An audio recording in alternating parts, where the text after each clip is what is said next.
Imagine, if you will, a gentle evening breeze brushing past ancient stone walls as soft lantern light spills into a warm, hazy hall.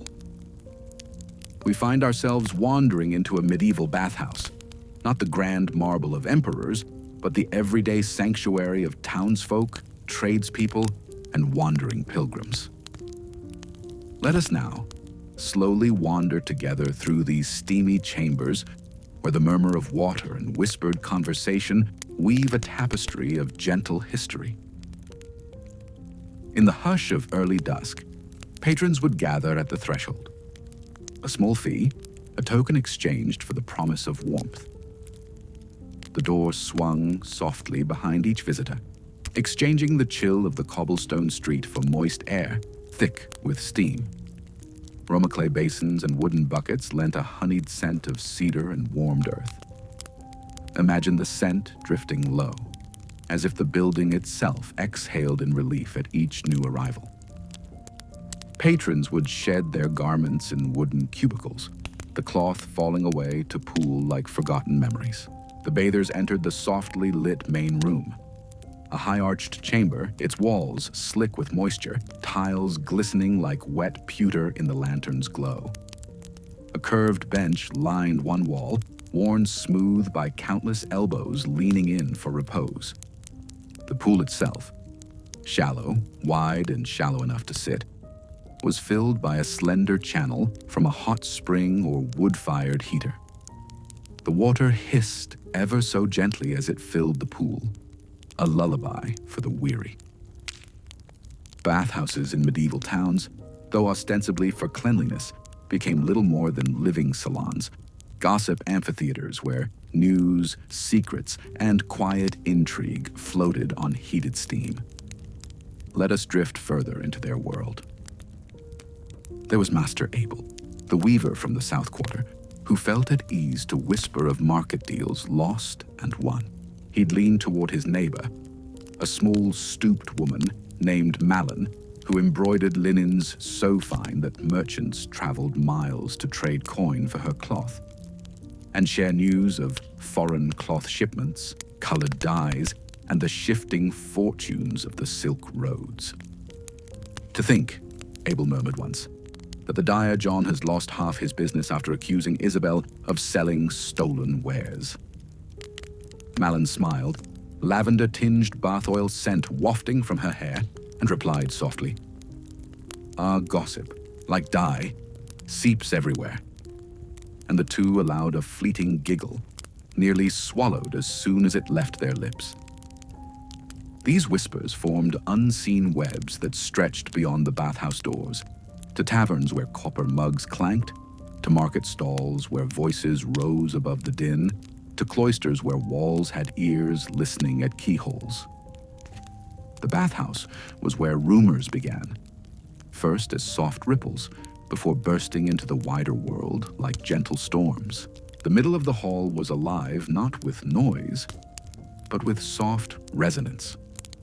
Conversations bobbed quietly, magistrate rumors, a planned fair, marriages and separations, all carried on while patrons washed with rough cloth and scented soaps made of goat's milk and lavender. Strange, but true. Women would share advice on hair care and facial spots. Some remedies involved mixtures of rose petals and vinegar. Others, intriguingly, pig's fat and burnt alum, thought to staunch blemishes. I know it sounds odd now, but such were the everyday curiosities we quietly found ourselves admiring. And there were professions of minor delicacy. A butcher might discreetly whisper that the new boy at the stall named Gregory dropped coins in the blood trough. Others would inquire in low tones whether the town apothecary still stocked the precious Mersey-sweet root, prized for calming stomach pains. A soft memory drifts in. 3 forgotten but true facts we weave now into our story. First, in some medieval bathhouses, rooms of varying heat were arranged like modern spas, though the hottest chamber, heated by an oven beneath stone, sometimes suffocated patrons.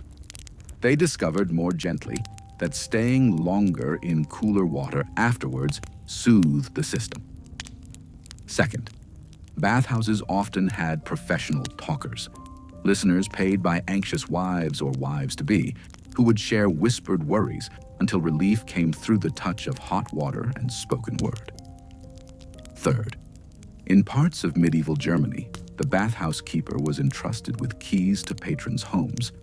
Communication gave them the reputation as unsuspecting postmasters of local gossip. Imagine the sound of water lapping, the faint scrape of wooden buckets emptied and refilled, the occasional sigh of steam escaping through a crack in the ceiling.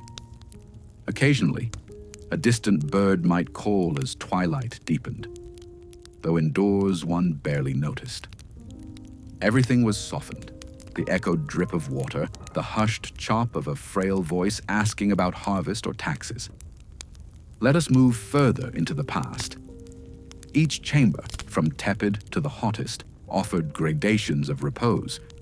The tepid room, cool and inviting, was where the most intimate confidences were shared. Tradespeople and artisans, novices and elders alike would gather on worn benches. They leaned close, sometimes nearly touching shoulders, and voices sank low. We must remember how precious information was then.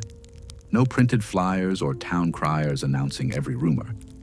These whispers became the glue that held communities together, or sometimes split them apart. Now picture yourself gliding toward the warmest chamber. The air is thick, your breath visible, slow and rhythmic. Your skin prickles in the humidity, your muscles gently slacken.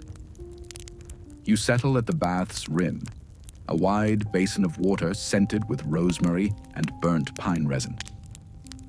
Another bather leans in, a merchant from the market cross, who pauses mid-sip of cool barley beer. My wife tells me, he begins, voice hushed, that the night returning from the north has brought back more news than coin. And you listen. Nod. You press a cloth to your forehead, and in that slow gesture, allow yourself to drift. The conversation drifts too, from that night to talk of barley harvests, the waterlogged fields, the silver glint of fish in the river. There is no hurry here. Each phrase is curved and unhurried, like the flow of water at your fingertips. At times, the quiet glimmers with laughter, careful, melodious, brief. A woman teasing her sister about a failed sugar plum recipe that left the pastry hardened as stone. They giggle, the sound tucked into the damp walls, and for a moment, the bathhouse becomes a gentle stage for everyday comedy. The keeper, old Walter, hums low in tune with their laughter, tipping a ladle into the boiler and moving on, an invisible maestro of this soft symphony of voices. Outside, as stars begin to glow, the final patrons slip away. The lull of conversation gentles into silence. One by one, garments are reclaimed, tiles brushed free of droplets, basins drained. The lanterns gutter low, a final flicker before dimness. The bathhouse keeper locks the door as though closing the final page of a beloved story. We drift now to the hush after. In that silence, rumors begin their journey. The butcher's wife, hearing of the night, repeats it in the market. The apothecary murmurs of Mersey sweet each time someone buys herbs. The embroiderer Hallie hums a couplet about the failed sugar plum, spreading a moment of gentle mirth.